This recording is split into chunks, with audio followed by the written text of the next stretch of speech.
今日はライちゃんが先にくつろぎ場所をゲット。ポヌちゃんを警戒してます。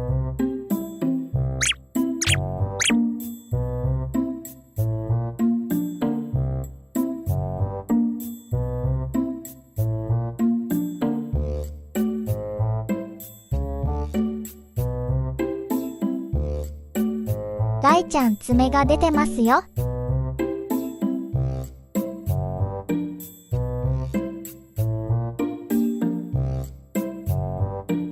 このソフトタッチからライちゃんのちょっかいに発展するので、なでなでで気をそらしておきます。